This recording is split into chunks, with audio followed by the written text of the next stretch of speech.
Hello, hello. Welcome. Happy Friday. Welcome back to another Friday night live stream. Let me go ahead and get the chat synchronized here.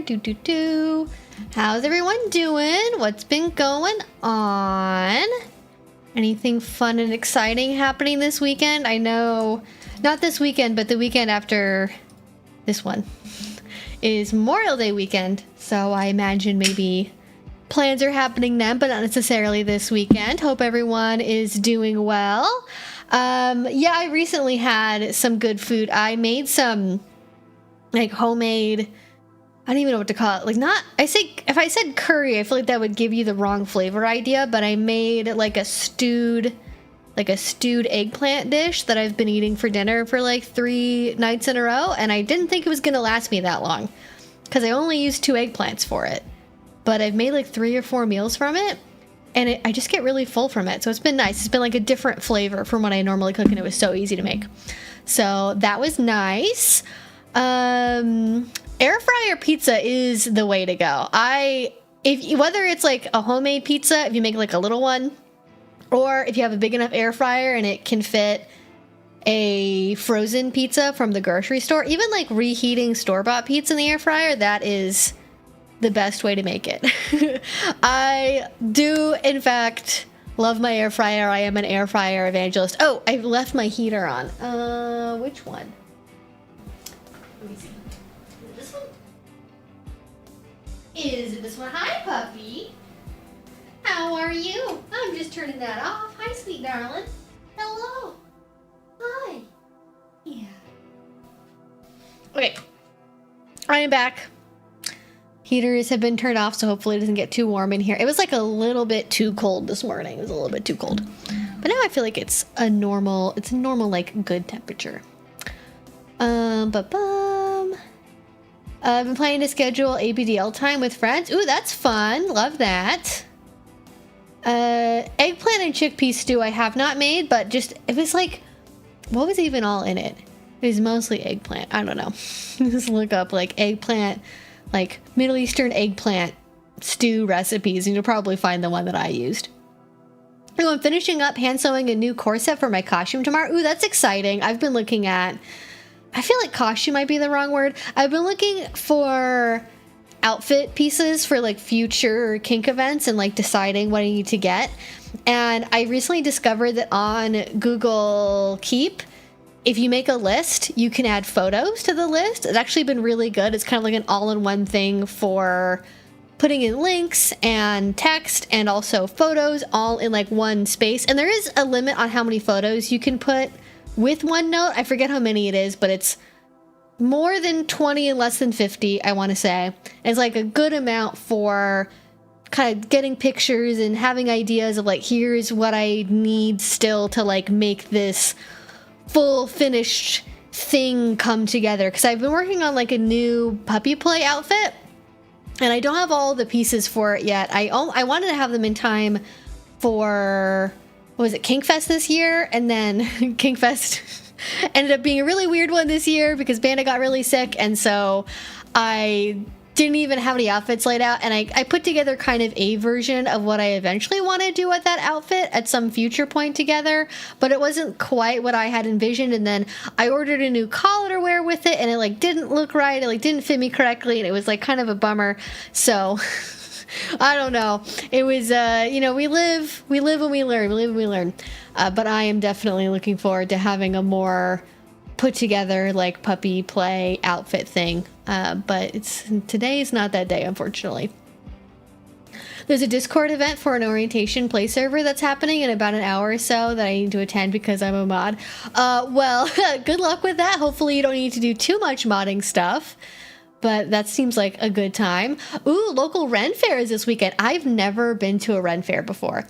I want to go. There's one that's close-ish to here. It's like close enough that it's the local one, but it's far enough away to where going to it is like kind of an all-day thing. Like you're committing to go to the Ren Fair, and I'm like, interested, but not that interested to where I want to devote an entire day to just the Ren Fair. Because, like, I don't know, maybe it's not a good one. Maybe I'm bored. Maybe it's too hot outside. I don't know. Anything could happen. But I would like to go to one at some point. But I know people really like Ren Fairs, and there definitely is an overlap. If you look at all the different Venn diagrams of alternative things, right? There's definitely kink, and there's polyamory, and then there's Ren Fairs, and there's like tabletop RPGs over here somewhere. Like, there's definitely a lot of overlap between the things. And I have heard tale of what goes on at the Ren Fair after dark for people staying there and camping being quite R-rated, let's say. No one ever told me specifics about what happens. It's just they do waggly eyebrows, and then they tell me, oh, well, lots of stuff happens after dark at the Ren Fair, and I'm like, I don't know what that means on the scale of, like, drinking and smoking weed around a campfire to, like, public sex. I don't know what that means, but I'm assuming maybe it depends on which one you go to, how risque it ends up getting, how explicit it ends up getting. Ooh, looking forward to next month when I get to meet a potential new sub and help them explore some different things to help see what she does and doesn't like. Ooh, that's exciting. I feel like that is a very underrated kink experience.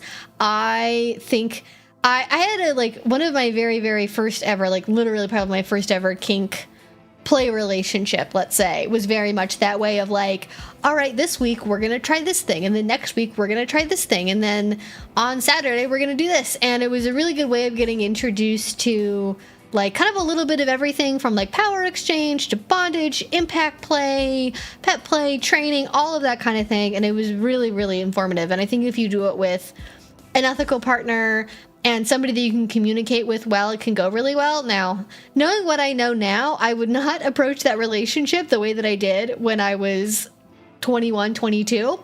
So we learn and we give information so people don't make the same mistakes. But even then, even with looking back on it and being like, oh, I should not have agreed to do that, or I should have negotiated differently there, or whatever, I would have made different choices, but I think it was still really rewarding. And I think, yeah, it's just helping people, I think, is one of the best parts of kink for sure.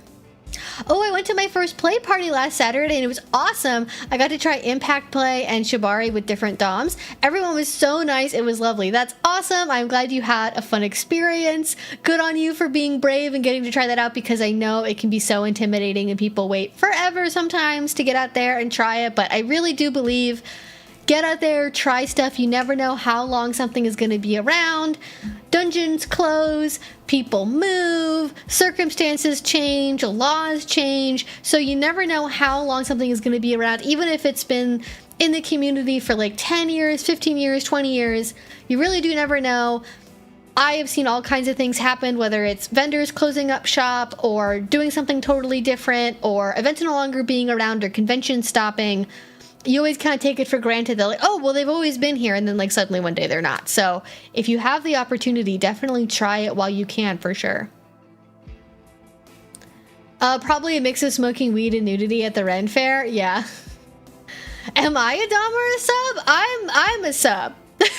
I don't know why people get confused about this. I don't think I give up any kind of dominant energy at all. And at least how people react to me in public does not make me think that I have a dominant aura in any way. I guess I'd be flattered a little bit if somebody thought I was a dom, but I just talk a lot and I'm confident, and this is my special interest. It's essentially what it boils down to. And I think sometimes confidence can get mistaken for dominance. Yeah. At the Texas Ren Fair, there are different clans, and depending on, I feel like if you're at the Texas Ren Fair, your clans should not be spelled with a K. That should be a C. There should not be a K anywhere in the spelling of clan. Just come on now. Come on. Let's Let's not do that. But anyways, and depending on what clan you're with, the campground determines what's going on. Some are definitely more R-rated than others, but it's always fun. I mean, I think that's nice, right? Not having to subject everybody to have the same experience, but also giving people opportunities to have different vibes, right? Like sort of the, we go to bed early because we're tired and we have small children camp versus the rowdy party. They probably don't play Euro trash music at Ren fairs. I don't know what the equivalent. My association of people partying in the woods while camping is being neighbors with people doing that, and it being probably somebody blasting Euro trash music until like the wee hours of the morning, like literally 4 or 5 a.m. So sea shanties, remixes of Celtic music. I don't know what could possibly be Ren Fair party music, but the idea of it being a Ren Fair and then dubstep blasting until 2 a.m. is kind of funny though. Went to a Ren Fair like 25 years ago. I passed it in the parking lot and had to nap in the parking lot. Oh my god. Well, hopefully you weren't in the way of any cars. That sounds very dangerous. Oh crap, I did not put up the Q&A box. I just got right into chatting with people about Ren fairs and how their days are going and what their plans are. Let me start a Q&A. All right, put your questions here. Woo! And we're gonna put some extra exclamation points to make it extra obvious. All right, there you go. That's the Q&A box. It should be up now. It's good. It's same as always. It's either going to be white at the bottom of the screen, black at the bottom of the screen. It could be any combination of those. It could appear like 4 or 5 different ways. It might be red in the middle of the screen. I don't know. But just look for it. Look for my little icon and then a thing that says questions, and you're in the right place. You're attracted but played on a lute. Okay, that might like kind of slap though. Actually, let's be real. The MD Ren Fair has at least one vendor I know that sells so-labeled leather friendship bracelets and anklets in connected pairs. That's cute. Actually, I do know a lot of people who vend in the kink community that also will vend at Ren Fairs, especially people that do things with leather. And, you know, you gotta have a diverse audience. And sometimes, you know, you pack up the friendship bracelets and the bell anklets and the chainmail bikinis and the harnesses and the whatever, and sometimes you pack stuff that's it's a little, you need to, you know, make sure you're in the right audience for.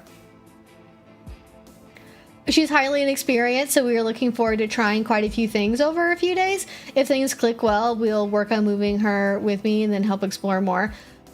All right, I'm concerned about how that's phrased. So I'm going to just like highlight a couple of things. I'm going to say, one, if she's never done any kink at all, I would not be doing multiple different things over only a couple of days. IMO, if somebody's never done kink before and you're going to be doing it for hours and hours and hours, especially, which is kind of what it's sounding like, I would do maximum 2 new things in a weekend. Because you need time to sit and process, monitor for sub drop, have time to decompress, journal, all of that. And if you're doing 6 or 7 different things in 3 or 4 days, like back to back to back every single day, you're not getting that time to slow down and reflect. And that might actually lead to the newer person having a negative experience because they just get so overwhelmed.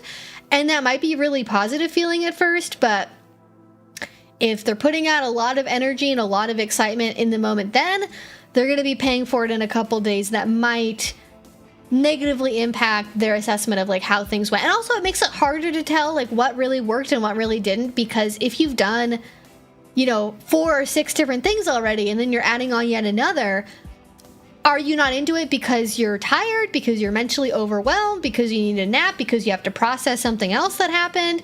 Or maybe you did like one thing that was kind of like lukewarm and kind of threw off your groove, and then when you try the next thing afterwards, like you're kind of still in that funk state because you haven't had time to decompress and come back to it with, you know, a normal average frame of mind again. So I would just be cautious about that. Also, like, please don't move in a random new person you just met in to live with you. If that's what you're talking about, that's a bad idea for you. That's a bad idea for them. That's a really bad idea for them. Like, please don't do that. If you've watched any of my content, you should know that that's a bad idea. And obviously I'm not gonna like physically come and intervene because I can't, even if I wanted to.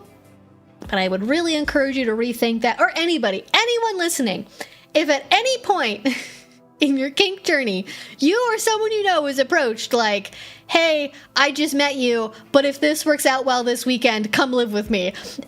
Or even just, dear sir and or madam, if it would pleaseth you, I have room in my abode for one submissive to reside in my garage forevermore. Like if you get a letter, a FetLife message, a carrier pigeon, if you get anything like that at all, do not go past go. Do not collect $200. That is a trap at best. That is a bad idea at worst.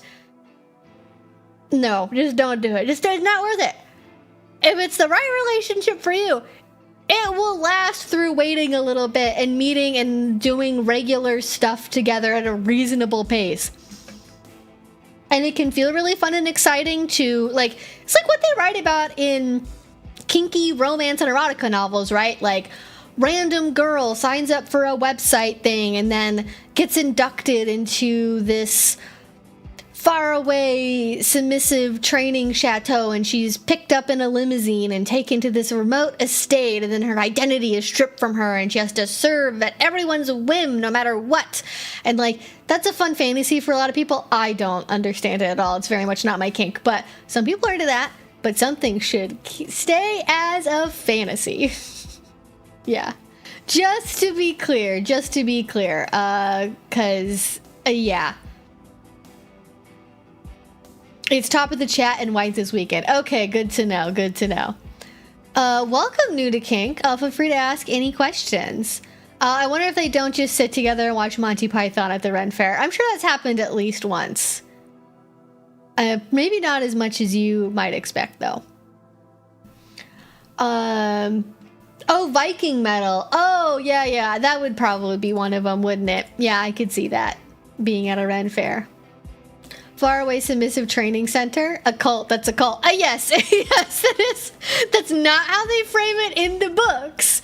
But, like, that is what's happening. That is what's happening. You are being indoctrinated into a particular way of being that strips your identity and gives you a new purpose and is isolated from the outside world.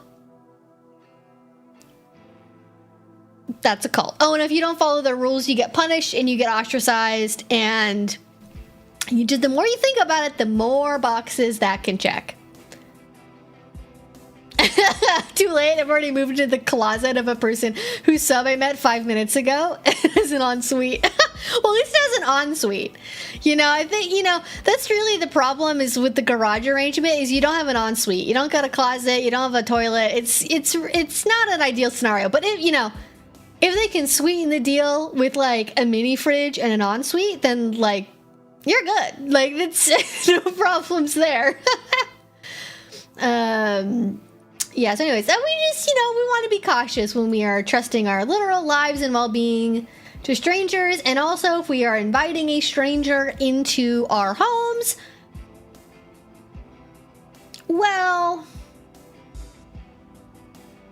there's robbery, all kinds of things could happen. You want to be careful. Went to a discussion at a local dungeon on the ethics of consent. Was a lot of fun and actually made me draw upon my distant college ethics and philosophy class. Yeah, and if people say college liberal arts is useless to everyday life, there you go. That's awesome.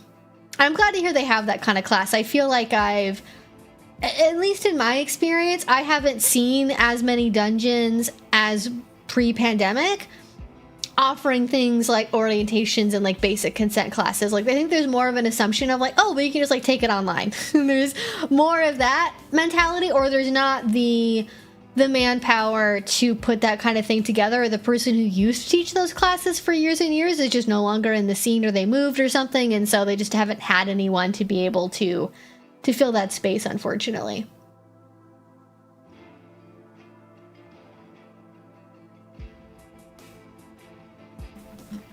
Alrighty. Okay. I also have not done the intro for today, so let me go ahead and get that out of the way. So if you're new here, hi, hello, my name's Evie Lupine. This is our Friday night live stream where every Friday, except for next week because I will be gone, we stream at 6 p.m. Pacific time. We go for about 2 hours and we have a little interactive Q&A. And you all ask questions and I answer them and we talk about how things are going. And generally speaking, we talk about all things related to kink, relationships, BDSM, consent, polyamory, queer issues, LGBT stuff, yada yada yada, something in that general wheelhouse, and we have a good time. We have a couple of options for if you want to ask questions. You can either put it in the main chat or you can use the Q&A feature as you see displayed up here on the video screen where it says put your questions here, and if you use that little box it will save your question for me in a separate area, and then I go in the order that questions come in. If you would like to skip to the front of the line, you can use either a super chat or go to Streamlabs down below, and if you donate through there, it will pop up on screen with a little like cute emote, and then it'll either read or display your question for me to read next, and then that will be the next one that I discuss. Some other things to keep in mind, this is an 18 plus only stream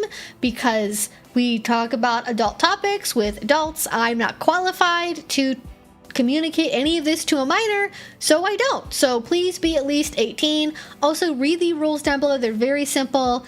Don't spam the chat, listen to me, listen to the mods, be respectful, and you will have a great time. There are a couple of things that I won't answer, so if you want information on either how to do certain edge play activities, like if you're like, how do I choke someone? How do I do breath play? How do I put needles in myself? I'm going to be like, you should take an online class because there are people who teach about that, and I cannot possibly communicate that to you via live stream when I don't know you, your experience level, your intentions, anything like that.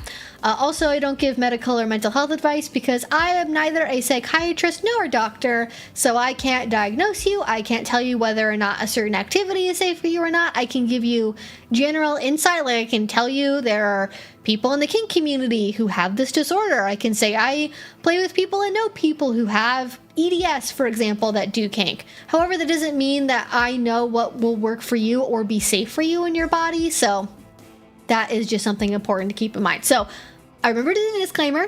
There you go. And ask away. Yeah. I do not want to be part of your downline for an MLM. I actually had a really weird interaction with like a family friend that I hadn't seen in God, probably like 15 years. Because they were the parents of one of my siblings' friends, and I hadn't seen them since I left home. And we were at a like family event and they were there, and then I don't know like how we got onto the conversation of like what my job is. And so normally if somebody asks me what my job is, I say either that I'm like a freelance video editor or like something along those lines, or I do like social media communication or like social media management, like something like that, where it can be very general. And then if they ask me like, ooh, who do you work for? Who are your clients? I can just like, sorry, I can't disclose who I work for. Like it just stops the conversation real quick. But I made the mistake of saying that, and I'm not on Facebook or anything. I don't have any social media associated with my like, you know, vanilla life whatsoever. And so I'm not privy to, you know, I don't have those experiences of, you know, having a distant relative or like a high school acquaintance send me a message on Facebook to try and get me to be part of their MLM scheme. But I had it happen to me in person, and this family friend, like, they didn't like directly pitch me anything, but I could see the shark-like glimmer in their eyes when they discovered that I did something related to social media for work, and they really wanted to like, they were like, oh, we should like talk more about this opportunity later. And I was like, sure, I'm gonna go over there and talk to this person. I don't remember how I got out of it, but obviously did not end up talking about it, and I am very wise to MLM, so I'm not going anywhere near that with a 10-foot pole. But it was very weird to see like somebody I hadn't seen that long and like getting into that conversation, which I guess is better than like somebody asking me really pointed questions about what I do for work. But it was, yeah, it's unfortunate. I just try to like not talk about work if humanly possible whenever I have to be around people. Or if they're so old that they have dementia and won't remember, then I will say, I will talk. Because they don't know anyways. They don't use the internet. They don't know what things are. I'm like, oh, I make YouTube videos. And they're like, are those like movies? And then like the next day they've forgotten the conversation happened. So it doesn't matter. It's like one of the few silver linings of that otherwise horrific experience is you can be truthful and it doesn't matter whatsoever. Yeah. Yeah, same. I don't think anyone I know IRL knows my online presence. I mean, I think that's the ideal scenario, especially for kinky people, is just tell as few people as possible. Oh, unfortunately. Oh, Unixium was an MLM. I totally forgot that. Wow. I never made a video about Nixium, I don't think. I remember it being a lot on social media, like when the scandal of it broke out and like made headlines, but I don't think I ever made a video about it. There might actually, I kind of am in the mood for a documentary. I might like, well, actually that would be a really fun idea. I'd love to like put on our documentary tonight while I'm working and getting things done. Cause that's how you can do the maximal number of fun things in an evening, is having something playing on the TV while you're doing something totally unrelated on the computer. I'm doing pretty good. How are you? Nothing much going on, which is fantastic. A lot of Renfair party music is very fast and energetic folk music. Oh, I guess that makes sense. Yeah, I could see that. Like sort of, I'm picturing like Irish pub music, sort of, which is probably not right. Any tips for a long distance daddy and baby relationship, male/female? Okay, so I'm assuming that means male daddy dom, female baby girl. Okay, so my answer to this will depend a little bit on a couple of things. So, are you someone that goes into like a really pronounced altered headspace easily? Like, do you get into like a deep, like baby ABDL headspace? Or are you able to like retain some level of mental function that's like adult level when you're engaging in that kind of play, even long distance? I will say, kind of to get into the rest of what I would do for that kind of relationship, is because now I actually have experience with long distance and kink, so I can actually give you answers about this. I would say number one thing is, as part of your negotiations, as you would for any other part of your kink relationship, really make sure that you talk about communication practices and frequency, because everyone is different. I have had relationships where people really want to talk every single day and they want to like call like every day if possible. I have been in relationships with people where, you know, we see each other when we see each other and we text like a couple of times a week, and both of those can feel good so long as, at least for me, as long as it's clearly communicated that like that's what's normal is supposed to be. Like, I find my level of comfort with communication comes from knowing that it's like, this is the regular pathway, whereas I get a little nervous either when somebody is like suddenly communicating way more than before or being more distant than they used to be, and like, hey, can we check in about that? So talk about communication practices in terms of frequency. What kind of methods of communication do you want to use? Do you want to text regularly? Do you want to do video calls? Do you want to do phone calls on your way home from work? Do you want to send each other voice notes? I think all of those can have different merits to them and different reasons for why you might want to use those methods. I personally am mostly a text person.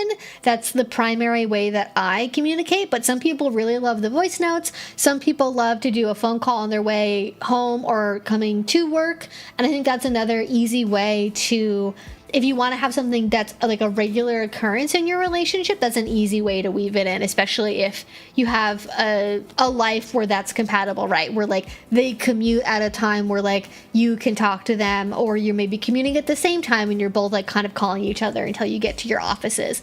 So I think that's one way to do it, is to maybe have like something that's regular, like talking when you're in the middle of commuting, or having some other kind of regularly scheduled thing where you can have time to communicate together, whether it's like every Friday we talk on the phone, or on Saturday when we both have the day off, like we do a video call with each other, or maybe every night when we're having dinner, we eat dinner together on video call. There's lots and lots of ways to do that, and I think if you're somebody who likes routine, that's one way that you can build a routine. But maybe you don't need a routine. Like, I am not necessarily the biggest routine person. Like, I like having maybe like one or two things with communication with long distance partner that's very like, this is, you know, what we always do is we like say good morning, we say good night before bed, like, you know, we take a picture of our lunches, like whatever thing like that. Having a one or two of those is good for me, but I prefer the freedom of, you know, let's do 3 video calls this week and like none next week, and there's no pressure to make that happen. So that might work better for you too.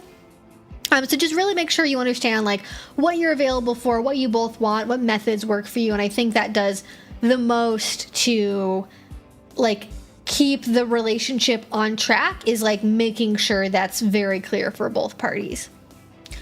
Adult level. Okay, so there is a message that got retracted, but I'm assuming that what you're saying is you're able to maintain like an adult level of communication with your partner. I think the next thing is figuring out how you want to have not just specific like normal relationship, like talking, catching up sort of time, but also how do you make time for the daddy baby part of your relationship? How do you make that a regular thing? I think the simplest way to do this is to have some kind of protocol around how you address each other over text message if you don't already have that. I think having some kind of routine over how you address each other when you get up in the morning or when you go to bed, like they can tell you like, good night, baby, sleep well. And, you know, you can say like, thank you, daddy, good night. And then like send them a little like, you know, bear emoji, heart emoji, like whatever, like something that even if maybe for the rest of the day you're in more vanilla relationship mode or work mode or family mode, you're not really that active communicating, you always have that little part to go back to. And I think going beyond that, for like how do you do long distance relationshipy stuff, here, I'm like moving farther and farther away into the corner. There we go. That feels more correct than it did before. Oh, now my blanket's all messed up. All right, give me a second. Okay, I am now adjusted, hopefully, and I won't keep sliding in one direction. Okay. Now, how do you actually do play, and how do you do the kink part of the relationship while you're long distance? I think, again, this goes back to like, what are your preferred communication styles? How do you want to talk to each other? Because I am very much a like texting and reading kind of person, doing things like sharing ideas and stories from when we are together. And also, another thing too, my experiences with long distance relationships that are also partly in person, so they're like temporary long distance for some number of weeks until we see each other again. Like it's that kind of long distance as opposed to an online only relationship. Now, if what you're talking about is we are only ever digital, we never meet each other, that's a different category. I don't have experience with that. So I'm talking about stuff that is long distance, but not online only. And so for my long distance relationships, there's generally been a lot of like story sharing, scene idea sharing, like basically spending a lot of time like visualizing, talking about, and storyboarding scene ideas that we want to do, and like sharing fantasies about ideas that we want to eventually do in person with each other, and then using that as a way to like build anticipation and excitement for actually getting to do things like scenes or when we get to play together in person at some point in the future. So that's been one thing that I've done. I have like, this isn't something that works for me, but like does work for other people. And I think this is mostly because I record myself for my job, and so it feels weird to do it as like a kink thing in a relationship. But like you can also, this is like probably the most classic thing people will do, is your partner will like order you to do something for yourself, and then you either like have them on a video call or you record yourself while you're doing it so they can see that you're doing it, whether it's like, you know, making like a baby bath time thing for yourself where like you get everything all laid out and you get the like, you know, baby bubble bath and you get your bath toys and you get like all the stuff you need for your bath time together, and then you either record yourself or have them on video call while you're doing that, and they can like, you know, see that experience. You can like think about them being present while you're doing it. Again, I really like that just because like filming stuff is like, to me, it's a work thing. And so it feels weird to do it for like personal reasons. But I know a lot of people like doing that. People also do it for things like punishments too. So if you have a punishment dynamic, you can also do things like your partner will say, okay, you need to write 50 lines saying like, Daddy, I will never roll my eyes again, or whatever. And you have to like record yourself writing those lines and then like show them what the lines say when you're done. It could also be things like if you're into impact play, some people like doing self-impact play. I have done this like I don't know, like a half dozen times. It's not super regular, but I have done it before. What I find works best for self-play would be, in no particular order, bondage, wax play, and then anything involving like an implement, preferably something with like a shorter range on it. So something like a short crop or a paddle is going to work a lot better than a flogger. Like, can some people flog themselves and they like it? Sure. That kind of depends on what sensation and what body part you like to do flogging on. But things like paddles, claws, wax play, crops, anything like that is going to be a lot easier. Also things like, you know, wearing a gag, for example, also works really well for this. So figuring out how to do some self-play that your partner can like verbally direct you to do can also be beneficial. So that way they're still involved in the scene and you're following orders. That's kind of like a DS thing that you're engaging in now, not just the play, but you're also getting to have those sensations that you like doing. But yeah, those are probably like roughly my top ideas for like doing long distance stuff. And then just like make sure that you're setting aside time to do like aftercare and debriefs and talks the same way that you would if you were playing in person, even when you're like only, in air quotes around only, you know, playing digitally or over video call or something. How do you handle drop in long distance play? Well, that is a great segue into a follow-up question. So how do you handle drop in long distance play?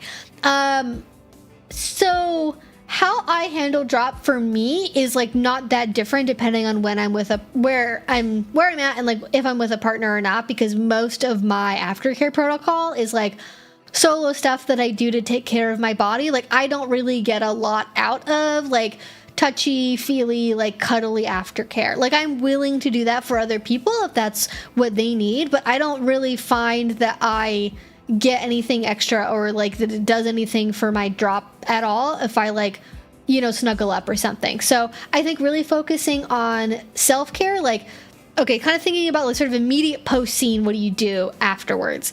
I think doing things to like tend to your body. So if you did like impact play, right, like, you know, make sure everything's good, there's no broken skin, do all of that stuff. I really like taking a shower or a warm bath is a good thing to do. If it's a nice day, maybe like taking a walk and like kind of using that time either in the shower or like walking around to reintegrate back into my everyday headspace and kind of leave the scene headspace that I was in.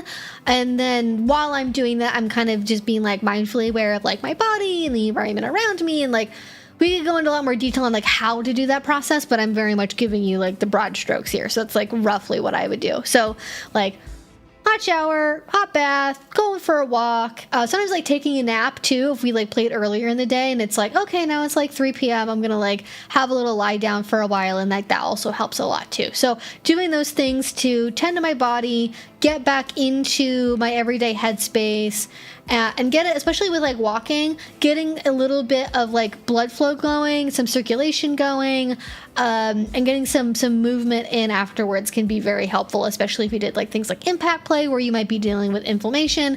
Not immediately just like going and sitting for 8 hours afterwards can be a very good idea.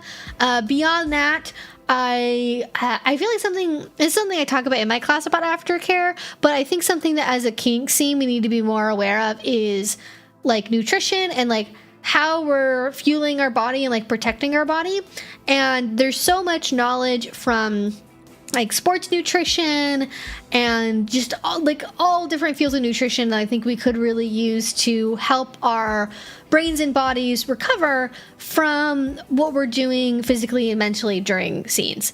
And unfortunately, like, I wish there was more sharing of this kind of information, because I theoretically think that there could be some arguments for using certain things depending on, like, okay, did you have like a scene and it was happy and fun and like you didn't go into like any sort of super deep subspace, like do anything that was physically really hard? Okay, well then, like, you know, just making sure you're having like a good, like, non-crappy dinner afterwards is like, and making sure you're drinking enough water. That's a pretty good baseline. Definitely making sure you're getting enough water. That's always a good one. But then for like nutrition and stuff, like, okay, people like chocolate, they like, you know, sweets and stuff afterwards. I think that's like perfectly fine. But if you're talking about like, I did a really intense 2-hour-long whipping scene and I was like high as a kite and I was like flying this guy mentally and I didn't even know where I was, or did like a hook pull or something, and it was really intense, it was very like mentally and physically demanding on my body, then I think we're getting into, okay, we need to be thinking about like neurotransmitter regulation. We need to be thinking about like what's going on in our brains and like how do we nourish our brain to basically build up those neurotransmitters that we just like dumped out of our body, and how do we cope with that? And like, is there benefit to maybe taking some things that are like neuroprotective before a scene? I don't know. There's no data about it, but like theoretically, you know, before you do a scene, does like a neuroprotective 20 grams? I think it's 20 grams. I don't remember the units. It might be milligrams. Let's say 20 grams of creatine, like the day of a scene. Theoretically, that could have neuroprotective benefits for like dumping a bunch of neurotransmitters during a scene, and that might make your drop less work. But again, less bad. But we don't know because no one studied it, because why would they? Like, this is such a niche population group. But there's theoretically other things that we could take that might help our bodies out for that. So I think that can also be very good, especially if you're not getting that like other human bonding experience. And that cuddle and that physical reconnection time. I think taking care of your mental individually is really important. I think doing things like cuddling up with a pet or a friend or your favorite stuffy, I think that can be a good way of getting not the same, but sort of a similar effect of like, you know, connection time with somebody else. Or even just having like, maybe not like cuddle time with a friend, but like low-key having a tea and like a quiet hangout with a friend, I think can also serve a similar purpose. So getting that social connection afterwards can be really good too. And then for the relationship, you know, for the actual scene, the play partner that you had for the experience, I think making sure you have a pre-negotiated time to have a sit down and like a debrief, and then like separately a check-in is really important. So making sure you've agreed to like have a check-in the next day and be like, hey, here's how I'm doing, yada, yada, yada. How are you doing? And not necessarily getting into like fully diving into how the scene went then, but just like making sure like we still good? Are we dropping? Do we need verbal reassurance? This is where we get into like communication, and that being another tool that you can use for this. I kind of explained like stuff that was very, very solo oriented, but if you are in regular communication with a play partner who's long distance to you, then you can do things like you can have a verbal reassurance, a verbal like check-in with them where you know, they reassure you that like that they still care about you and that they had a great time and that you're really good friends, like whatever makes sense for the relationship, right? Just getting those like affirmations after a scene, especially if you're the dom or the top, I think that's really important to talk about. So I definitely think about that. And then separately, maybe like a couple of days later, a week afterwards, then make sure you have time set aside to have like a debrief of like how the scene went, what worked, what didn't, how your drop was, what you would change, how would you be different, and if you want to do it again next time or not, like all the kind of usual debrief stuff. But I actually think most aftercare you like don't need to do with a partner at all. I think it's completely unrelated to that. Oh no, not nootropics. I'm not talking about nootropics. I'm not talking about, like, I don't know, taking berberine to fix your erectile dysfunction. But, like, I'm talking about something that's, like, actually evidence-based. Is like, this is a raw ingredient that your brain needs to, like, make this neurotransmitter. And if you're, like, not getting it, it can, like, cause problems. Actually, I wonder if there's, I don't know. I've never actually checked before. I actually wonder if anyone's, now I'm thinking about nootropics and I'm wondering. But, like, to me, nootropics is, like, specifically has the context of unregulated supplements from probably shady stores that people are alleging does something like, oh, if you take ginkgo biloba extract, it'll, like, it's always about penises for some reason. It's gonna be like, it'll improve your erectile strength by 35%. Like, that's what I think of with nootropics, as opposed to, like, when you think about it, okay, what are the building blocks in neurotransmitters? Okay, what things do you need to have in your body to be able to produce those things? You know, how do you do things like after scene, like reduce, like, muscle tension and inflammation? What is, like, clinically proven to help with that? Like, I think, like, I'm a big believer in, like, magnesium after all the time, but, like, especially after scenes. I've talked about this so many times in my videos about going to conventions and stuff. When I'm having a convention weekend where I am playing multiple times a night, every night, and I'm doing a lot of impact play and, like, rough body play and stuff, there have been times where, were it not for magnesium, I would not have been able to walk. Like, there have been days where, like, day one, I thought I was fine, and I, like, didn't use any magnesium, and I was very, very, very stiff because of how much bruising I had the next day. And then as soon as maybe not as soon as, but, like, you know, within a couple of hours of putting on magnesium lotion the next day, when I noticed that soreness, it, like, really dissipates and goes away. So I think something like magnesium for, like, muscle tension and stuff can be really good. But yeah, I do wonder if there's now my brain's going about that. Oh, Boopernova, welcome back. It's been a minute. Hopefully you're doing well. Video being a work thing reminds me of a joke my psych professor made about the paras of being a gynecologist or a urologist. Yeah, I'm sure. I bet that gives you a very different perspective. How discreet are eternity wrist cuffs to non-kinky people? It depends on what design you're using, I think. All right, let me... Oh, my keyboard's running out of power. Let me make sure I'm thinking about the right one here. Oh, like literally the From Eternity Collars wrist cuff?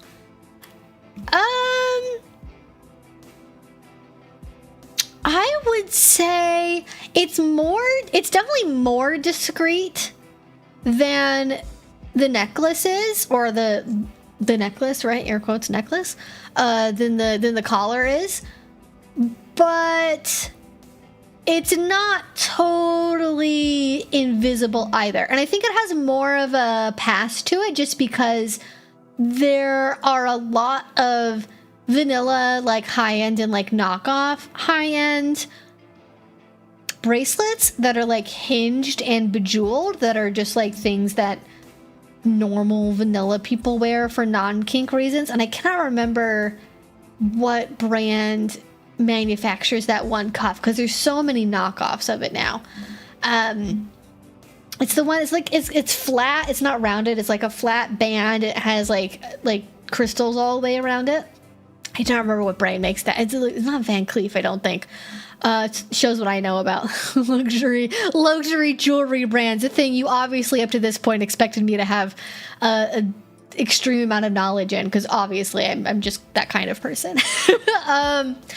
But I would say it's fairly discreet. But my caution around it is I think for it to be discreet, you have to have the kind of look where it makes sense. All right, if you dress like a librarian, and then you suddenly have a big metal bracelet on that clearly has a hinge on it and no visible way to get it off, and you don't wear any other jewelry ever, you're gonna get questions about it. Whereas if you're kind of like a punk, emo, goth, alternative person and you got like facial piercings, you've got multiple ear piercings, you're wearing other kinds of jewelry all the time, that's just gonna like fade into the background and like no one's really gonna notice. So depending on where you're at, from like mild-mannered accountant to a tattoo artist, is gonna depend on how discreet it is ultimately. Like how much can you blend it into your everyday fashion look. So it depends is the answer, but it's I would rate it if like 1 is everyone fucking knows what it is and you're not fooling anybody, and 10 is complete discretion, totally under the radar, nobody would guess. I would give it probably a range depending on, again, the environment you're in, how you dress, your aesthetic. I would give it between a 3 and like a 6 or a 7. That's where I would put it at. So it's not like the worst thing ever, but it's not the most discreet thing. If you're looking at getting some kind of locking device or some kind of symbolic anklet or bracelet, I would definitely look at other options that are a little bit more jewelry-like or are a little bit less bulky, honestly. Like, I think the fact that it's solid metal with an obvious hinge is what makes it stick out, as opposed to like a beaded bracelet with like a discreet closure that could look like a magnetic closure, for example, or a simpler, like a chain link style bracelet, for example, that again has something that looks like it could be a magnetic closure but is actually like a pin lock. So I really like To Be His for that. I think they're still making gear, aren't they? To Be His. Let me look.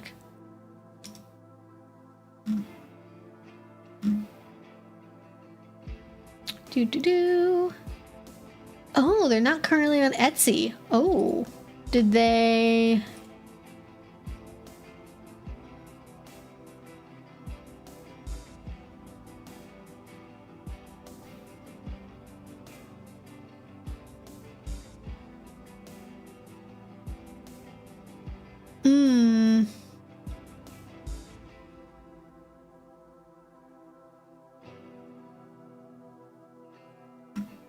Okay, so maybe they're actually not around anymore. I do remember hearing something about, I think the guy, I don't remember who ran the shop, but I know it was like a husband-wife duo, and I'm pretty sure that the husband got really sick.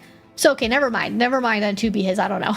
They may not be around. But like on Etsy and stuff, like I'm just like on Etsy right now, and I can see there's like lots of people that make like similar styles of jewelry. So if discretion is important to you, going to something that looks more jewelry-like, and then maybe saving the bracelet or the anklet for maybe like wearing to a convention or like on the weekends or private time or like anything that's not going to get you like attention at work is, I think, also a smart thing too. Because obviously the symbolism of wearing something locking around your wrist is like it's supposed to always be there, like you never ever take it off, but like you can't take them off. The keys are not that hard to use. Like, unless you're getting it literally welded on, which for an eternity cuff you're not, because that's a completely different thing, then you can just like put it on the weekends and then take it off like Sunday night. You can put it on Friday night, take it off Sunday night. Like, you make the rules, you know? If you need to be discreet, be discreet. It doesn't make your relationship any more or less real depending on how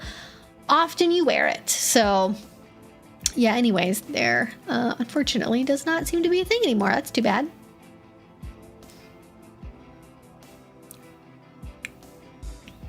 My parent bought me this eternity bracelet, and I've never been able to take it off. Oh, God. The Cartier. Thank you. Is Cartier. Yes. Yeah, and I'm seeing I don't know if they're welded or, like, what they are. Maybe it's welding. But the, like, eternity bracelets that people get put on, like the forever jewelry is what they call it.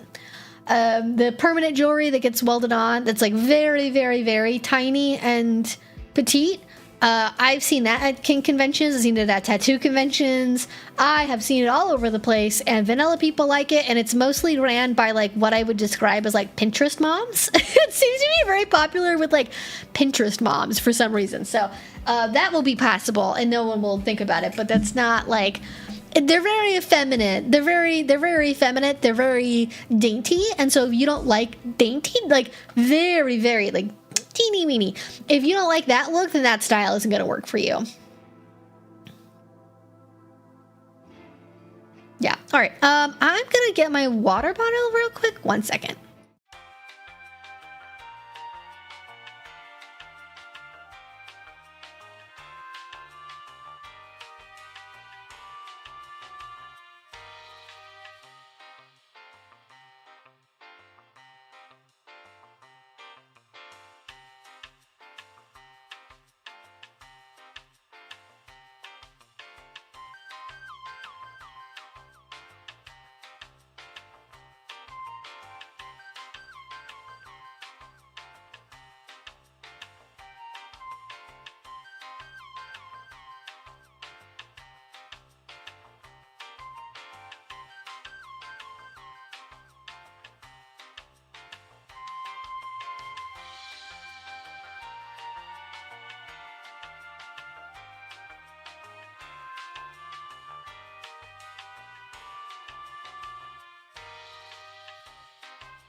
All right, we're back. Okay.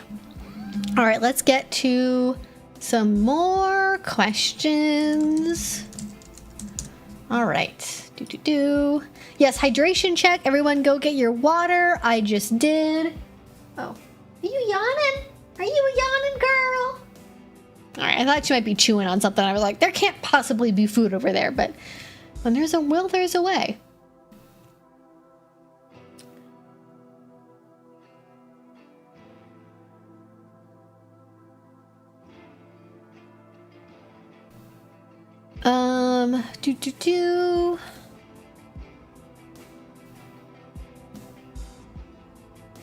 All right, I'm scrolling back up here to see previous questions I didn't get to yet. Yada yada. Are you talking about Ren Fair stuff and DIY stuff and party time and what Ren Fair music is and friendship bracelets? How to maintain multiple subs in this economy and housing market. That's a great question. On the one hand, the answer is share a 3-bedroom apartment, and it'll probably be cheaper than all 3 of you having a studio. But also that is like co-living together with like multiple partners, especially in like a V-triad type relationship, is really hard, and unless you're very committed to polyamory, I would not recommend it. So I think just setting expectations, doing a lot of DIY, and buying things like secondhand or getting hand-me-downs for people who have toys maybe they don't want to use anymore is probably the best way to go about it.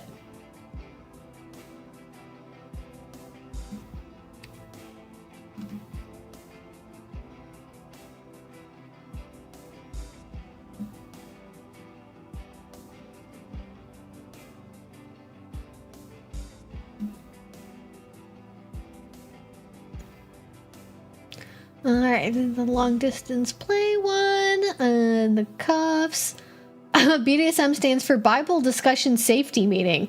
I thought it was Bible Discussion Study Meeting, but I might be wrong on that. I really should know, but unfortunately, I don't attend those meetings as regularly as I should. I don't think. Yes, yes. Thank you, everyone. I'm back. Yeah.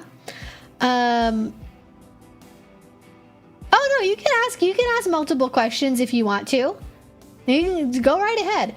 Didn't you do a video about the Vanillas creating eternity jewelry for kids or something? Yes, those were the like forever jewelry. They're like welded on bracelets and stuff.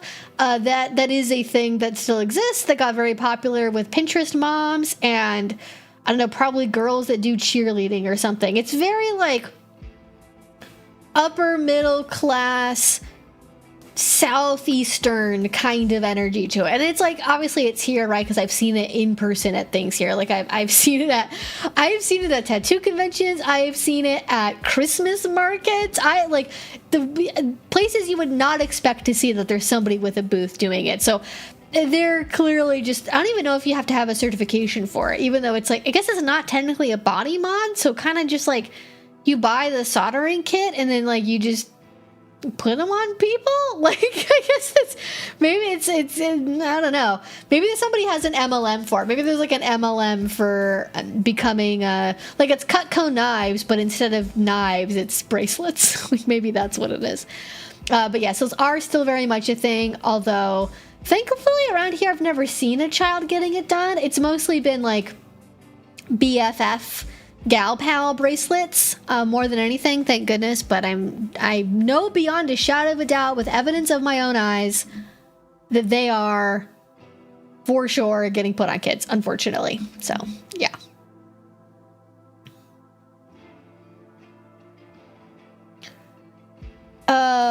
Why is Ren Fair so kinky?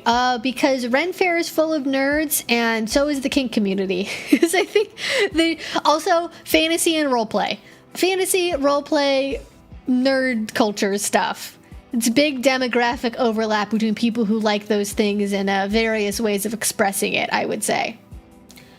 Do you have any advice on navigating, picking kink and power exchange back up after a while? Well, if my partner is new to BDSM. Oh, interesting. Okay, so you previously had experience with kink, but now you're getting back into it with a partner who is new. Okay, so I actually have like very direct experience with, well, I don't know, maybe not this exact arrangement, but I have like similar experience to this. But is your partner the top or the bottom or the sub or the dom? Like who's in what roles? Who's the new person? Or do they know what their role is yet, or like what your role would be? And I'm gonna wait for you to get back on me on that, and then I will answer another question in the meantime, I think. I appreciate hearing your perspective of an ace person in the scene, since I want to. Do you have any ways to explain that kink can be a non-sexual / you don't have to be more than friends to engage with people?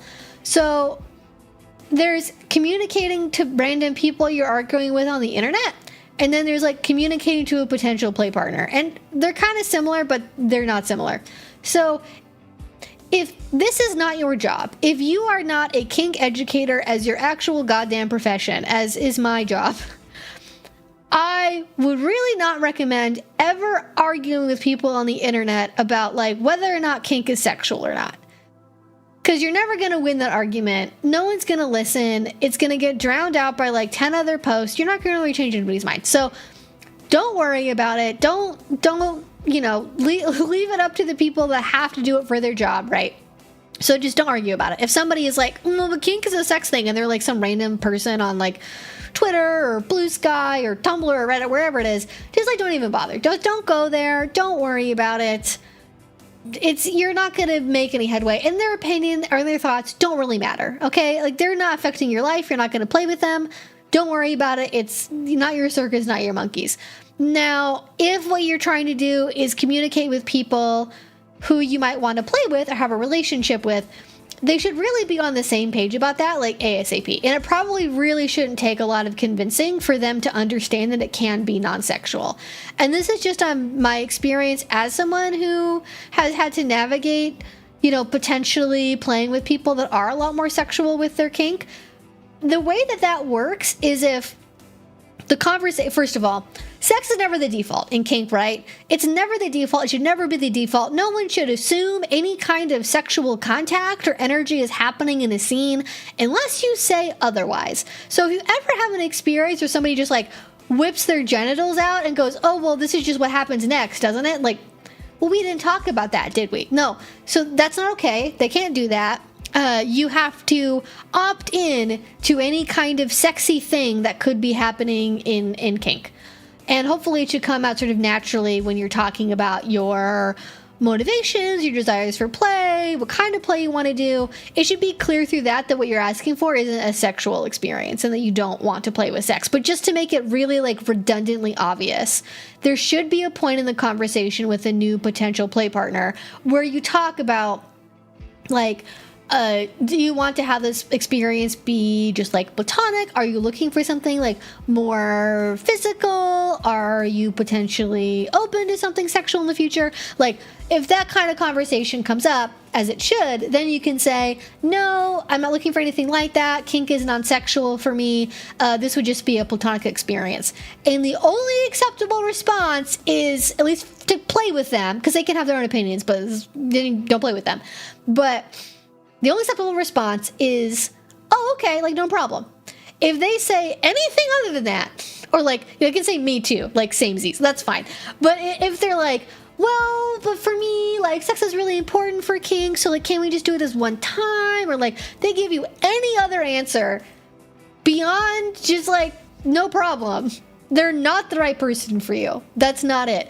Now, you might be playing with somebody whose experience of kink is sexual, and they might, for some reason, although I have trouble believing this, because there's a lot of people, even people who are not asexual, do kink non-sexually, at least some of the time. Like, there's a lot of people who do rope bondage because it's fun, but then like it's not a turn on for them, or they only maybe do sexual things with one partner, but then like everyone else they do rope with, it's like a fun platonic thing. So even for non-ace people, like non-sexual kink is very much a thing. But if some reason somebody you're maybe going to play with has never interacted with somebody that has a non-sexual experience of kink, you could take some time to educate them out of the goodness of your heart to just like, in my mind, if somebody is going to accept this argument, they're not going to take a lot of convincing. You're not going to have to like roll out a 5-paragraph essay explaining all the reasons why. It should be sufficient to just say, I enjoy this because it's fun, and I like how I feel when I do it, and it's not a sex thing. And that should really be it. I think sometimes people fall into this trap, like interpersonally, where they feel like they have to over-explain and justify themselves. This is not an essay. You're not making an argument for a video. You are not making an argument for some kind of academic assessment. This is a person-to-person, human-to-human conversation. And if you're in a position where you feel like in order to be heard, you have to give them an academically rigorous argument for why your own opinion is valid, something's gone horribly wrong. And that could be that maybe they're an asshole. That could be that you, for whatever reason, because of your life, have felt like that's what you have to do in order to be heard. Like, it could not be them, but it could also be them. So who knows? It could be a bunch of different stuff. So keep that in mind, right? But at the same time, you don't necessarily know why that other person's having the reaction that they do. So maybe you want to explain a little bit more just to be very thorough. And then I would go back to any of the videos I've ever made where I talk about like why people like CNC, why do people like BDSM, and just steal those arguments of like, hey, do you know how like roller coasters and rock climbing and skydiving and all these insert extreme sports or activities here, like, you know how those things can be fun for people, and like they're not like having an orgasm because they skydived, right? Like, but it's still exhilarating and enjoyable and people do it. And they're like, yeah, that makes sense. That's how I respond to kink. That's how I feel about kink, is it's exciting and it's fun and enjoyable, but it doesn't do anything with my genitals. And also I am asexual, so like, it's not like I don't use kink as a way to have sexual experiences with other people. And that should be fine, right? I think that should be enough on its own. You should not have to get into deeper arguments than that. And if you have to, they're like, well, it doesn't make sense to me. You can just, instead of embroiling yourself in a multi-hour long conversation with somebody who I promise you is not really going to get it at the end of it. I have never in my life gotten into an argument with somebody where they did not understand that kink could be non-sexual, and then like they didn't believe me when I gave the first 3 examples, but it was the 4th one that made them realize. Like, that's never happened. That's never happened before in my life. So if they don't get it the first time, you can just say like, well, I understand that for you it's hard to understand this experience because it's not yours, but it doesn't mean that other people don't feel differently about it than you do. Or like, I understand that you're not really getting this, but my experience is still my experience, and like maybe you just can't understand it because it's so different from yours, and that's okay. Like just distance yourself from that experience, and then like probably don't play with them because they clearly don't get where you're coming from. Yeah, the analogy between non-sexual kink and extreme physical activity was what really made it click for me. And I feel like that one's the most relatable because most people have had some experience on that list, whether it's roller coasters, haunted houses, rock climbing, marathon running, ballet. They've had some kind of extreme activity where they probably enjoyed it and really liked it, and maybe other people thought they were crazy for liking it, but they're still really into it, right? Like, I think people who run marathons are insane, but I'm not going to be like, well, I don't get what somebody could get out of a marathon, so clearly they must be like coming in their pants whenever they do it, because it's the only way that would ever make sense to do that. Otherwise, it's insane. Like, nobody would say that. That would be insulting and weird. Also, to be blunt, I think the people who don't get it are wanting direct access to your phenomenological, I don't know how to pronounce that word, I'm so sorry, experiences, and failing that will deny that your experiences are true. Yeah. It's pretty much, they want you to like, I don't know. I just am like very against over-explaining because I don't think it actually, it's effort that you don't need to put in. And, you know, if somebody is approaching you and they like really genuinely in their heart are like, listen, I don't understand why this is. Can you please explain this to me? I have an open mind. I want to hear what you have to say. Please explain it to me. I would very much like approach that with a little bit of caution, but, you know, maybe give them some more grace, because this isn't like, you know, somebody is trying to get you to do something that you don't really want to do, and you're having to explain yourself to like justify why you don't want to do it. Like, that's one situation, as opposed to like, oh, I've never met anyone who says that they're like ace and kinky. Can you explain like what that's like? Like, that's a very different conversation versus like, I don't believe you when you say that kink can be non-sexual. Prove it to me. Like, if it's the latter category, like, just don't even bother. Just don't even go there. I think people also don't get how you can go to someone for a form of intimacy that isn't romantic or sexual. Yeah, that might be part of it too. But then again, it's like there's lots of non-ace people that do kink non-sexually with people who are like friends or strangers. And if there's somebody who's in the kink community, they should at least be like aware that that's possible, because you kind of can't go to a dungeon. Like, it's visually obvious when you go to a dungeon that there are people that are doing things that don't include sex. Like, are there people who like are incorporating sex into the things that they're doing? Yeah, a lot of the time, depending on where you live. But there's just as many, if not more, people who are playing totally clothed, not involving the genitals, clearly doing it in like a fun, lighthearted way and not in like a heady, sexual way. And like, you can just tell, okay? Like, when somebody is next to you doing a like face-pieing clown scene where they're like honking horns in somebody's face and then slamming them with the pie, like, unless somebody has a clown fetish, it's very obvious that the person involved is like not having a sexual experience and it's just fun, right?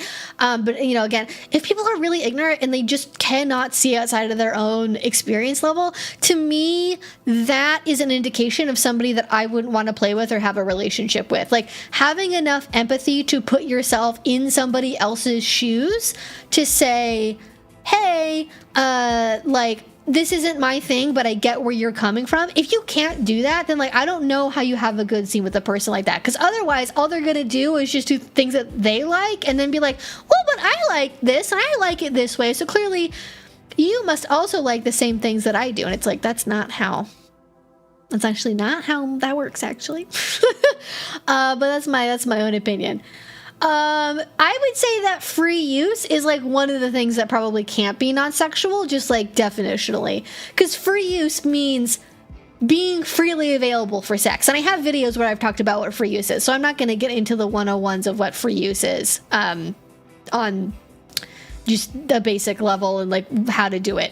But to answer that question in particular, yes, free use is something that I think, because of what it is, in the same way that like a fetish can't be non-sexual, like there are most things in kink can be non-sexual or done non-sexually.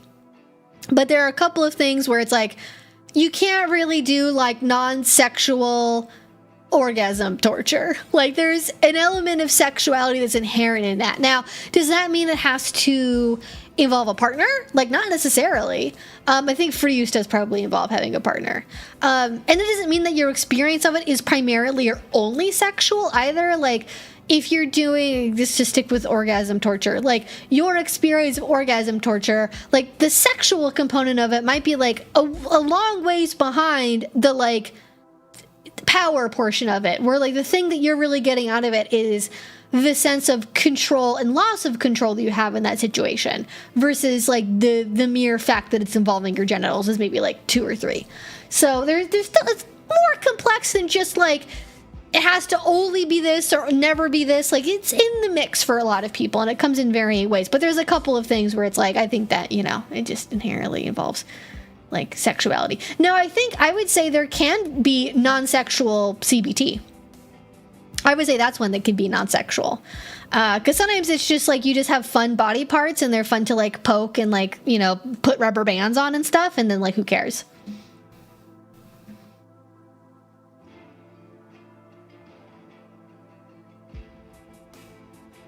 I don't understand the appeal of roller coasters that go upside down. I just feel nauseous the whole time, and or it gives me a headache, and more often than not, I throw up afterwards.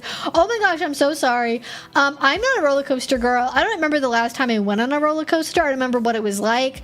I used to like them when I was little. I liked the kiddie coasters when I was a kid, but when I got older, I did not like them at all. I didn't want to go on them. And I would I would be the person where I would stubbornly, I wouldn't get bullied into going on them. I would stubbornly insist on like waiting outside the ride, because like, I'm not gonna wait in line for 2 fucking hours to do something that's gonna be miserable that I'm not gonna like. So no, sorry, I'll wait here and I'll have a pretzel and like have a fun time. Like, I don't think I've ever been on a roller coaster that goes upside down. I don't think I've ever been on one. So yeah, okay.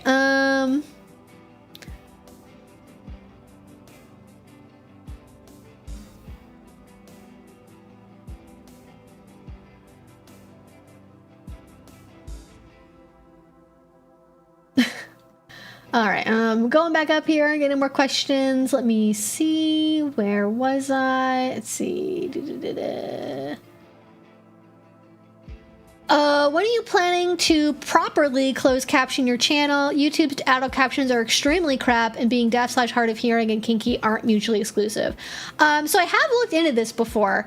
I actually use captions all the time on YouTube videos, and I watch all of my videos with captions on. Like before I publish all of them, I watch them before I publish them with the captions on to like make sure that isn't anything like I don't know, they're there and they're on. But the reason I don't have them captioned is because for how many videos I make and how long they are, and because I literally have 1,000 of them, it would be inordinately expensive to pay someone with the technical knowledge of kink to close caption them. Like, it would be like, the last time I looked, like, I got quotes from people, I looked around, I tried to find people. If you look at my like very old tweets, you can see me looking for people that could do closed captioning for my videos. And just because my average videos are between like 25 to 45 minutes long and how many of them I have, it would be like thousands of dollars to get them captioned. Like, I would be probably paying like half of my income every month to pay for captioning. So I have decided not to do that. I am sorry that YouTube's captions are not as as good as you want them to be, but unfortunately, I definitely do not have the time or money to be able to caption my back catalog of videos. That is, I'm sorry, but unless something radically changes, or AI gets good enough to where somehow AI is better at captioning than YouTube's own AI captions are, that's probably not going to happen. So I'm sorry, it's something that I do care about, but it's just prohibitively expensive from everything that I've seen. So unfortunately, something that I would like to do and I care about, but it's just not. It's not in the budget, unfortunately.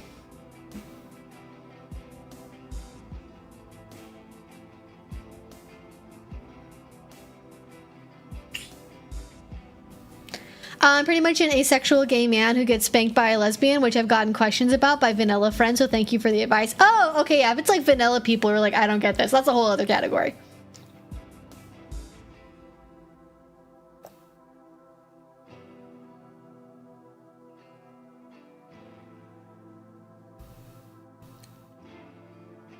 You can close caption vids going forward.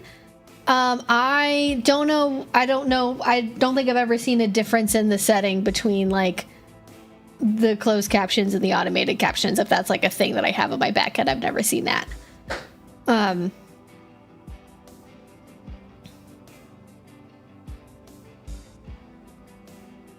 autocorrect is not good. I'm glad people like roller coasters, but I'm very much not one. Yeah. Yeah.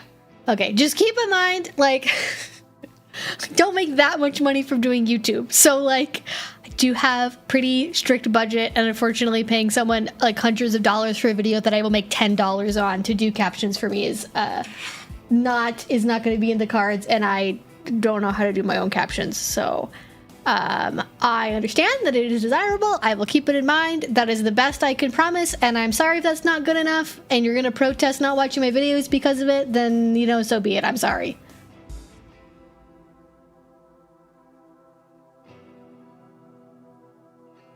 To be his a wholesome Christian company.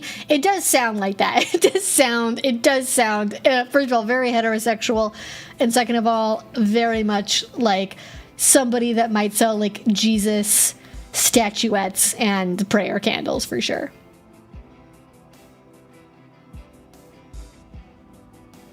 The autos and the proper ones are separate and updates can be added later. Okay. Oh, I think there used to be like a community, long time ago there used to be a community caption thing, and that doesn't exist anymore. They got rid of the community captions program, unfortunately. But I do, now that you've said that, I think I remember that. Now I'm just looking at it because I am wondering, would that be, because now I'm looking at my YouTube backend and seeing like, do I even like, description, playlists, attributes, no, none of that. Looks like it's caption. Maybe I can't, maybe that's not a thing on like, maybe YouTube Studio, I can't see like caption stuff. All right. Inordinately is a good word. I would recommend that people use it. Just use all your, listen, you went to school, pay for, make up for all the money you paid for like SAT prep by, using the words you learned in everyday existence.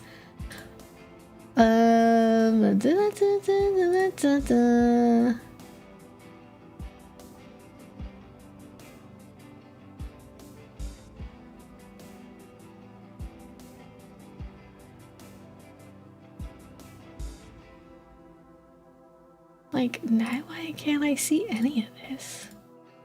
I, like, don't see this anywhere. That's so weird.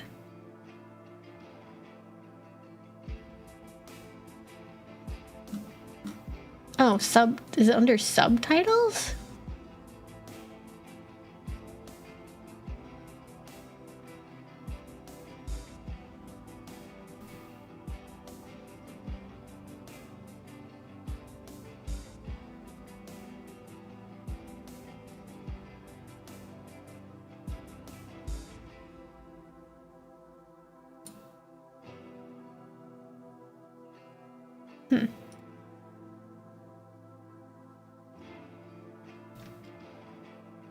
Well, I don't even see anything about captions on my back end at all. So clearly it's in some weird place. I don't even know where it is because it doesn't seem to be anywhere in my settings.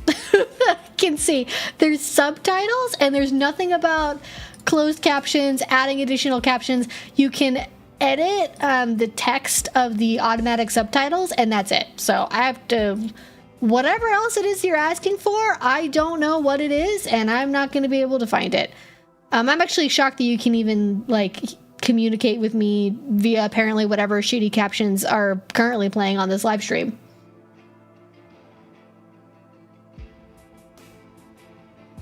Oh yeah, SATs, I guess they're probably not even I mean, they're probably for some schools. They're probably still a thing, right? All right. Oh my gosh, we only have like half an hour left. All right. Let me I'm gonna go over to the question box. Let's go to the question box. I know, don't you love it when YouTube makes things so easy and accessible? It's great. It's fantastic. Where do you think would be the best place to hide a toy in a college dorm? Depends on how big the toy is. Probably in some kind of lockbox, I would imagine. Preferably something that only you have access to that's like out of the way and won't make people curious. That would be my advice. Depending on how, actually just assume people are nosy. Don't say, oh, they're not nosy, they wouldn't care. Just like somewhere in a lockbox under your bed or in a nightstand or something. That's probably the best place. That was like a short, easy question. Oh my gosh. that was like shockingly short and sweet for me. Oh, right.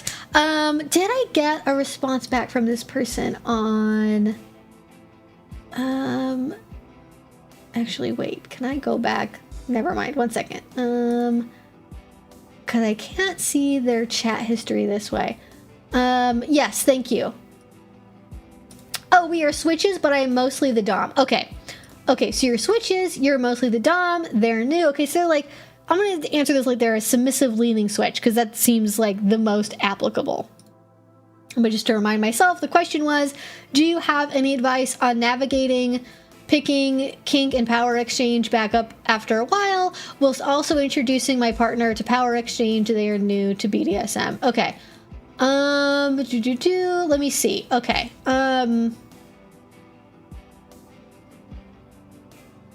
I feel like, let me know if this hits you, but which I guess is sort of a pun, didn't mean for it to be, but my inclination is that it's like, I don't know, it's interesting and exciting that you get to get back into kink together and that you're sort of new in different ways together. I feel like this is a great opportunity to go to like newbie friendly events together and experience them together for the first time, like whether it's going to a munch or a newbie night or a DS discussion group or a tasting or something like that. I think that would be a really, really good place to start, is if you can do one of those things together in person. Just so, you know, you don't have to like, I don't know, meet up at one of each other's houses and then be like, so we're doing BDSM now. Like, it gives them, especially if you can go to something that's like an intro on consent or like a dungeon orientation where they like talk about consent. I think that's a really good place for both of you to start. So that way, like, you both have the same knowledge from the same place. It gives you a jumping off point for conversation and planning.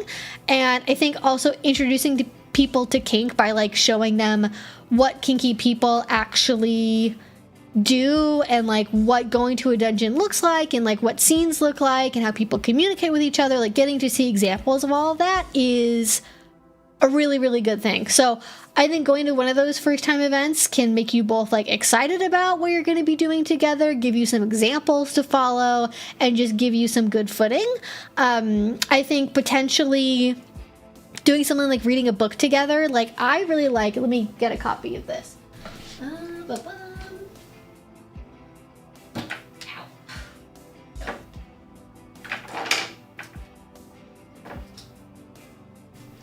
Okay, so this is my current favorite recommendation for people that are new to like DS. So I I'm assuming power change is going to be on the table. So I think it's probably very helpful for newer dominants to read these, but I think they're also very good for submissives to read. So The Heart of Dominance and The Dominance Playbook, both of these are by Anton Fullman.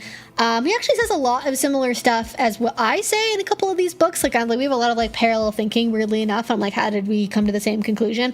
But I think these are really, really good for giving a very clear guideline of like why power exchange works for people, how to make it work, understanding your desires, like giving you ideas for how to implement it in your relationship, different approaches. These are both really, really good books for that. So I recommend these ones by, again, I'll show you the covers again.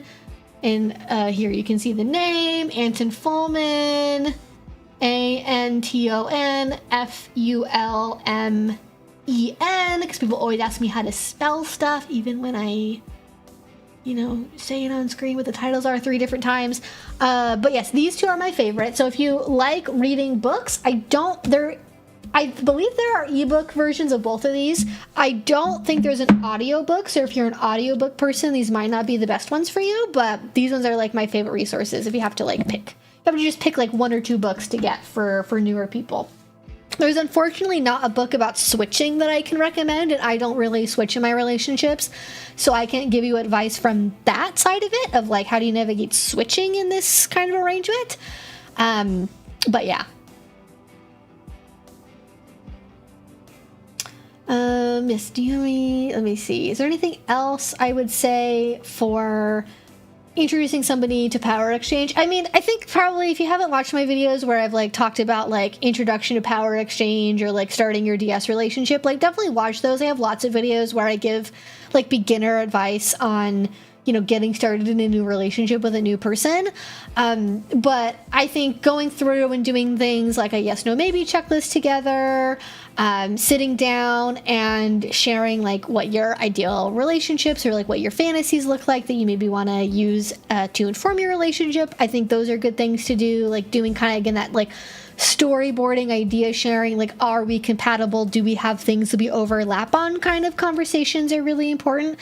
I think especially something like a yes, no, maybe checklist for a new person, if it's a really extensive one, can be a good conversation starter on like, oh, like, what is this? Why do people like this? What's this thing? Like, it can be a good way to get more information and help both of you understand each other's kinks a little bit better. If they haven't taken something like the BDSM test, that can also similarly be a conversation starter to kind of figure out where, you're although I think most people's BDSM test results like change pretty significantly over time. I think that's another thing that you can have is like, this is a conversation starter. This is something that we can use to inform like what classes we take or what direction we want to go in or what kinks we want to try and that kind of thing. And then when you're, just to say it, even though this is like said ad nauseum in like any video that I make about getting started with kink and power exchange for the first time, go slowly, try 1 or 2 new things at a time. I think especially if you're really just testing the waters, like, don't set up any kind of like, here's our new 24/7 rule, our first time at bat. Like, do things that are self-contained to like one day, one scene, just like try out things that are really, really simple, whether it be like putting on a collar and a leash, taking them on like a walk around your apartment, using titles with each other, having them sit at your feet while you like have a meal or watch a movie. What was the thing I just had in my head that I just lost? Is watching a movie and kneeling. Oh, being like they serve as your like footstool. They are a piece of human furniture for you. They like make and serve you a nice dinner. Like anything like that where it's very simple, limited to no equipment necessary kind of stuff, where you just try that one thing, you see how it feels, and you talk about it, and then that gives you basic things that you can then build on. Like, okay, we know from our previous experience that you really liked the titles and the collar and leash, but like being a human furniture piece was like really boring for you. So now we're gonna combine the titles and the collar and leash, but now instead of being my footstool, you're going to put your head across my lap, and I'm going to pet your head while we watch the movie and see how you like that. So that's basically some really, really simple beginner things that you can do to both give yourself a reintroduction to dominance and kink, but then also are like suitable for new people. That's like buildable over time as you find out what works for the both of you, like how formal you want to be, how much you want to lean on like power exchange versus like physical experiences, all of that stuff. So, oh, it's not 15 minutes, it's 25 minutes? Yes, I am correct on my math. It is 25 minutes. I almost panicked. I was like, how did 10 more minutes go by? Where'd they end up? Yeah. So, hopefully that gives you some places to start. Good luck, and very exciting to be on a new journey. Yes, we have 25 minutes. Yes, no worries, Sean, no worries. Thank you for the super chat. But thank you, I appreciate it. You're a little too gung-ho. Okay. Oh, good question. So Fairy Winkle, which is a delightful name. I have a question for all of you, so including the chat. Do you all have any recs on where to find quality latex clothing or kink-centric clothes for parties? Thank you in advance. Okay, so I'm going to stick to latex because if it's just kinky clothes for parties, depending on what your style is, there could be dozens. My general recommendation is to browse on Etsy and look for things that are in your country. There's quite a lot in the UK, Canada, and the US that are like handmade by people. Now, kink-centric could be kind of kinky adjacent clothing that is passable for a party, or it could be like graphic t-shirts that have like a kink design them, or something that's like what is that called? Like transfer printed, like transfer dyed onto like stock clothing. Like there could be a bunch of things that like kink-centric could be a bunch. So that is probably, I'd have to like sit and go through my Etsy bookmarks and then like read people off to you, but it's mostly Etsy. You can sometimes find things on Instagram too, but I find Etsy actually is probably the best place to start for just sort of general like alternative clothing. And then if you want something that's like more general alternative style, I feel like Depop is really good for vintage stuff. If I'm looking for something like a specific name brand, Poshmark is the best, but if I want like random vintage item with like a faded tag that's barely readable, like Depop is the best for that in my opinion. Also, I think they have a very good algorithm on Depop for like recommending things based on other items you've liked before. For latex, gosh, there are so many. Again, it depends on like what your style is and everything. Probably the most accessible latex that is a really good quality, you can get it for a good price, and they usually will have like a random item on sale every day, is Libidex. Libidex is very good quality. If you are in Canada, Catalyst Latex is very good. And I think there's another brand too. Deadly Latex out of Vancouver, Canada is also very good. You can obviously order them if you're from the US, but like tariffs are a thing now, so womp womp womp, not the best deal anymore. And Deadly Latex has an in-person boutique in Vancouver, so if you're near that area or you're Canadian, that's probably like the best place to go. If you're looking at getting anything that's on your body and is really fitted, like if you want to get a dress or a cat suit, I would not recommend that as your first latex piece. First of all, let me just say this. If you've never worn latex before, I would recommend getting like an individual smaller piece to try, that if you get future pieces you can build on. So getting like a pair of wristlets or a pair of gloves or a pair of stockings. So they're easier to put on. They can be worn with pretty much any outfit, and then if you don't like it, you'll like know right away. Like I think if you don't like latex, you will know when you put it on your like hands or your thighs or whatever, like this is sensorily speaking is not going to work for you. So then those are typically also like cheaper pieces as well, so those are easier to invest in. Now if you're looking for items in general, I really recommend separates for latex, and they're easier to put on and you can mix and match them, and it's easier to get the sizing right. So if you're getting like a separate pair of like hot pants and a top, that's easier to fit than a whole bodysuit with like a zipper in the back. So I'd look for that. I'm sure I have a list. In fact, I know I have a list. I just don't remember. I think it. Give me a second. I got this. I have a list. Yes. Okay, great. I still have that. Awesome. Perfect. Okay. Because but do I have the names of? Oh, okay. Okay. So random, not even in any particular order list of things or places. I already said Catalyst Latex. That's already there. William Wilde makes really good, like almost sort of haute couture-esque latex. He has also dressed a lot of celebrities that have worn latex, but for what it is, it's not as expensive as it could be. Atsuko Kudo is very popular, also higher end. That's going to be a lot more expensive, but they make really interesting, very feminine designs if you like that. And also they have pretty good sizing, especially if you're on the more petite side. Westward Bound is another more affordable option. I personally haven't found anything from them that I totally love, but a lot of people really like them. Let me see. I already said Libidex. Antidote Latex I really like. Antidote Latex is really good. I actually think probably the majority of like my favorite latex is from Antidote, but I believe that they used to have like a shop where you could like buy things regularly. But now, like here, I'll just show you one of their pieces. So like this is Antidote Latex. Like I would love to have something like this. I think that's so beautiful. But you either have to do like a custom order thing, or sometimes they have like samples available.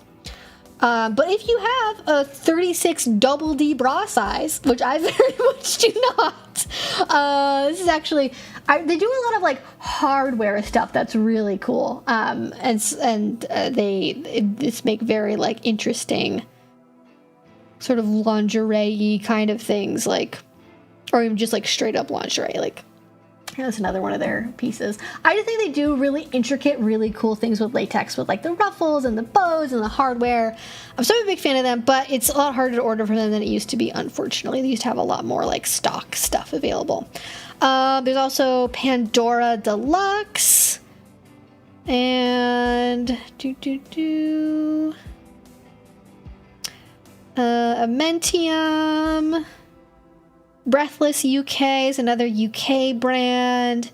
I think I already said Pandora Deluxe. I think that's most of the ones that I have on this list that I know are still like making stuff. I feel like I'm like forgetting one that I really like that's on here, but maybe I got rid of them because they actually don't make stuff anymore. Anyways, that's my recommendations for latex that I like. You can get cheaper latex from China on eBay. However, I don't have any experience with that, and I'm always really suspicious of anything coming like drop ship potentially overseas from China. So I can't speak to the quality of that or how well it would fit. I feel like people probably have a mixed experience with that.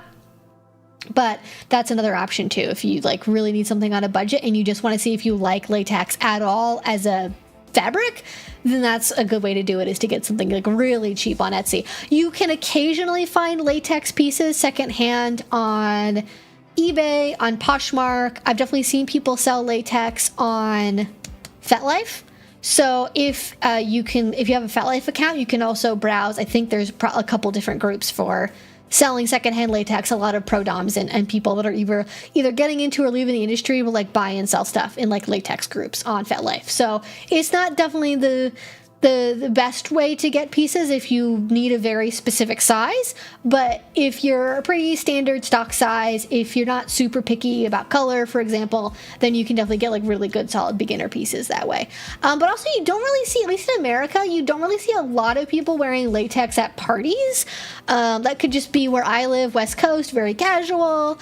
Also, a lot of places on the West Coast, very hot for a lot of the year. Not the best environment to be wearing latex in because it does really trap sweat.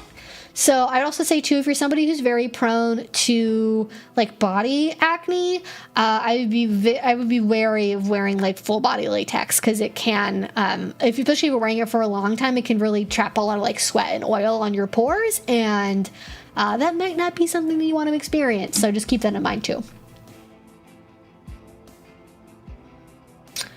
All right, now we're at 15 minutes. So now is the 15-minute warning.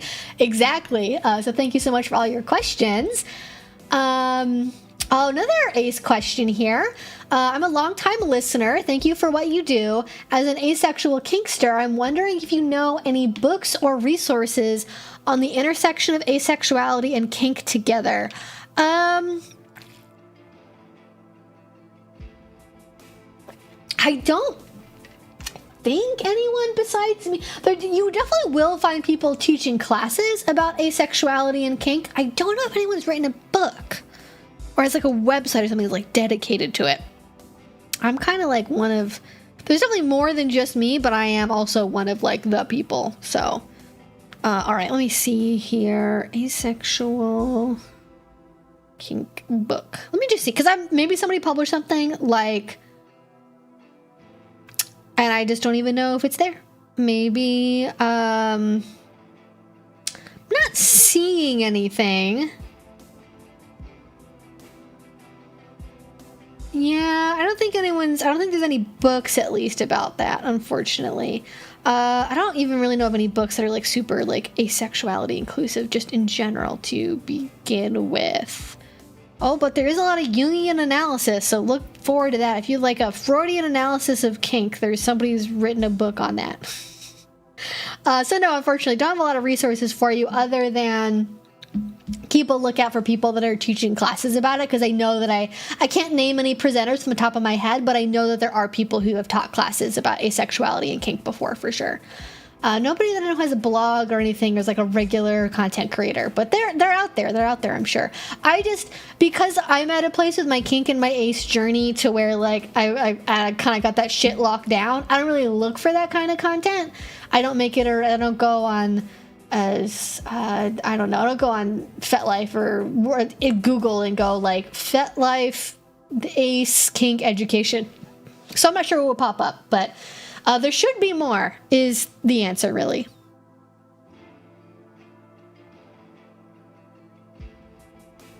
I don't really have any strong opinions of either Freudian or Jungian analysis, other than I'm pretty sure I don't want to read a book about kink from that perspective, especially not from a philosopher who has never done kink before. That sounds like it's going to be a bad time for me. It's going to be a real big waste of my money, so I'd prefer not to. Oh, interesting question. How do you feel about the dissonance between the online and IRL kink communities? It's refreshing to see people IRL being so normal and accepting in comparison to me. Has it evolved much over time? You know what? I think it has evolved over time. I don't know how much in terms of acceptance necessarily. And the reason I say that is because the kink community was such an early adopter of the internet. Because again, going back to the kind of beginning of this stream, there's a massive overlap between the kink community and like nerd culture. And there were a lot of people like way back in like early IRC chats, MUDs, like Usenet forums, like all the like early online communication and like computer-based communication methods, you know. There was a segment of that involved talking about kink, and some of them are even preserved, and you can find copies of them like in bits and pieces of conversations like old forums. So people were always talking about kink, and they were definitely always arguing about kink too. So they're definitely I think there's a difference in that. In the early days of the internet, when people were chatting with each other in like small groups and dedicated forums about kink, the conversations that were happening were very insular to people that were interested in kink because of the legwork it would have taken to find those spaces in the first place and how few people had access to the internet to begin with. So if somebody was arguing on a Usenet forum with somebody else about whether or not you need to ask before you brand your slave permanently forever.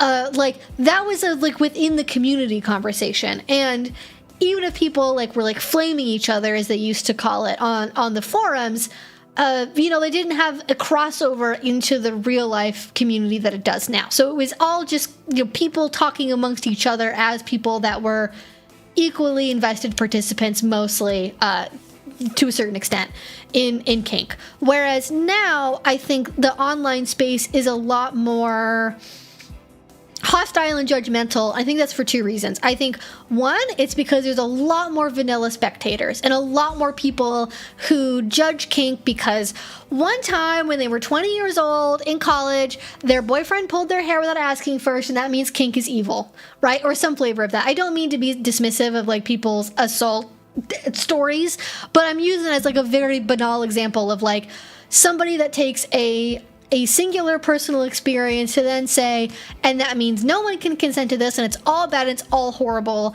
And I think that toxicity, like from the outside, also bleeds into the community itself. And I think you also have the advent of video and photo sharing and the ubiquity of camera phones and all of that people have with them 24/7 now. And I think as opposed to it being a more intellectual conversation in the early internet days over like philosophically, what does it mean to be a dom? You have a lot more people that are like visually trying to like one up each other and present a certain image online of their kink, their relationships, how extreme they are, how intensely they play, and trying to essentially get clout through the internet of like what kink that they're doing and the level they engage in it to. And I, you know, not to say that everyone on the internet is like a liar what they show online, but like you can't tell what somebody's relationship is really like via images, but that still leads people to leap to conclusions. So that there's like that competitiveness there visually that like is ubiquitous across all social media that didn't used to be there. So that's kind of some of the ways it's evolved online. But I think, honestly, this is true for a lot of hobby groups. Like, Lolita is the same way. I'm confident that, like, the anime community and, like, Magic the Gathering and, like, other hobby spaces are, if you're with a smaller group of like-minded people, it is 1,000% more chill than it is online. Like, just definitionally it will be. And I don't know how much that is that, like, people say things online that they wouldn't say to people's faces versus people that are doing things online are just inherently more prone to be like inflammatory and angry versus people in real life doing something that they find to be fun to do. I don't know, but I think it has evolved, and I think it has gotten worse because I think social media is rotting our brains, probably. That's probably it. Can just blame that across the board for everything. How about that? I think the toxicity is a lot of what I see. If I go to a normal munch, I will often be accepted as a little or a pet. Online people freak out sometimes. I think part of that is also, this is part of it too, is the internet used to be a lot more siloed. Like it used to be you had to like go to a specific URL to go to a forum and then become a member and then log in and then do the chatting, right? Like that was much more the mode of things. And now forums and separate spaces and websites, like pretty much outside of FetLife, like no longer exist. Like, are there still ABDL forums? Are there still, you know, groups for spanking enthusiasts? Yes, there are, but they're not the main way that people communicate with each other and find each other now. And they're a lot more open to people to just like find easily on Google or what have you.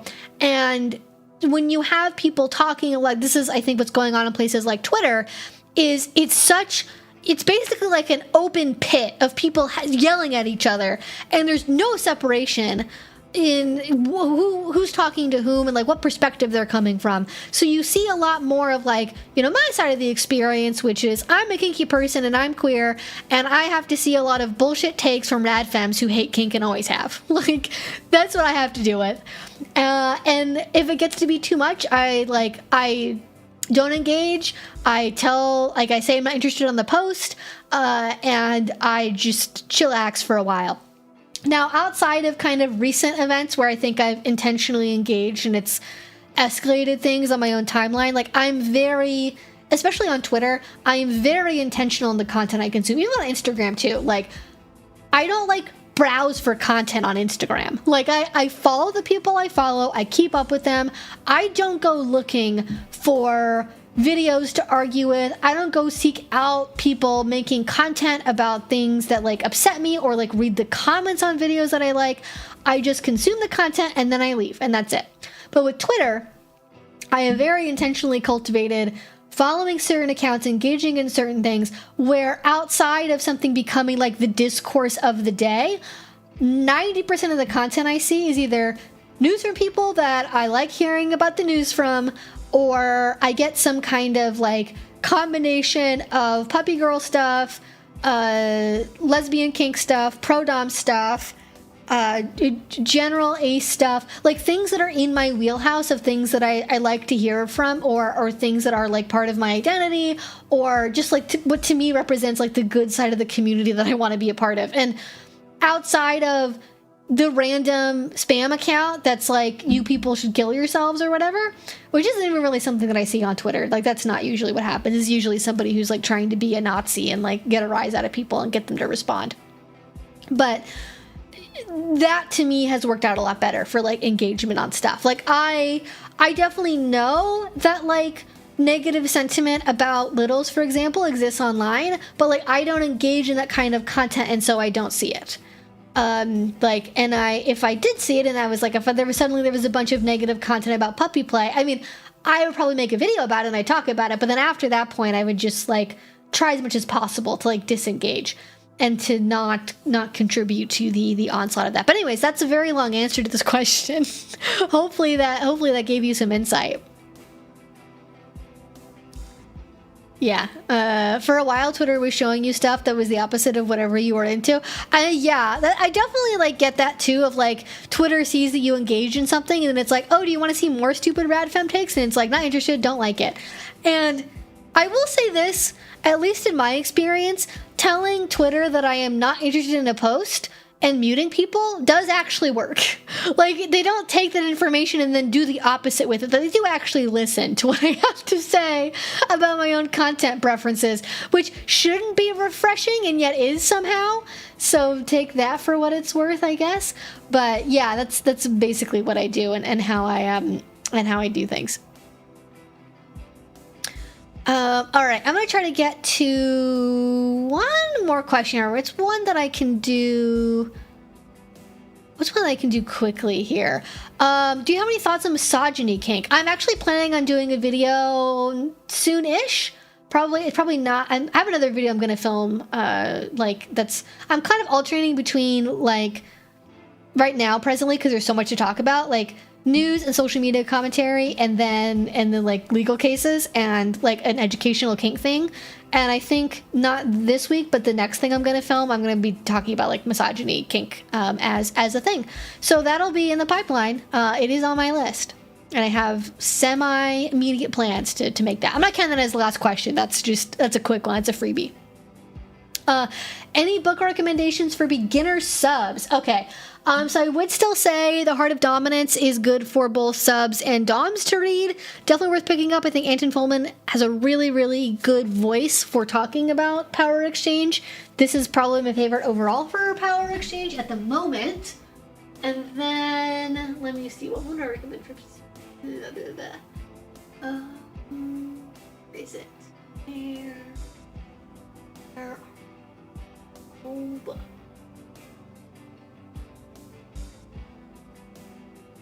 I swear to God, I have a physical copy of that book. Where is it?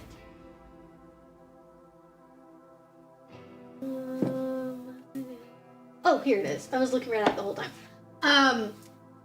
So this is a little bit of an older one, but I do really still like Conquer Me as like a super basic introduction. Here, it's Conquer Me by Casey Cunningham. There you go. As you can see, I've bookmarked this one quite a bit. But I think this has some good ideas in it too. I think it's worth reading, and it's very short, as you can see. It's not a big book at all, but it will give you a good introduction. And there's also the new bottoming book, which isn't specific. Let me see. But yeah. I I'd probably say this is good if you're just like coming into a general understanding of like I'm submissive and I want to know what to do with that, basically. But yeah, those are probably like my 2 recommendations for new subs. Outside of like general kink information and like general kink educational books, there's a lot of really good classes that people teach about like being a submissive and getting into DS. So I look for those probably over a book just because there's so many more of them from so many different perspectives. Oh my God. I choked and then also my throat is dry. All right. I have a bunch of questions I didn't get to. I am taking a picture of these questions for next time. So we're not streaming next Friday because I'm going to be out of town to go to a convention. So we will not be streaming next Friday. So have a great holiday weekend. If you are doing something for Memorial Day, stay safe, have fun, all the usual. We will be back on the 5th. So June 5th is going to be our next, oh, sorry, not, oh, no, wait. Today's the 15th. Okay, never mind, I lied. We will be streaming on the 22nd. We won't be streaming on the 29th. So 22nd, yes, stream. Oh, wait, no. Yes, okay. I confused myself. Yes, 22nd we are streaming. 29th we are not streaming. So anyways, okay, I cleared it up. I know what's going on now. So got that all mixed up. Anyways, thank you all so much. I really appreciate you all. Stay safe, have fun.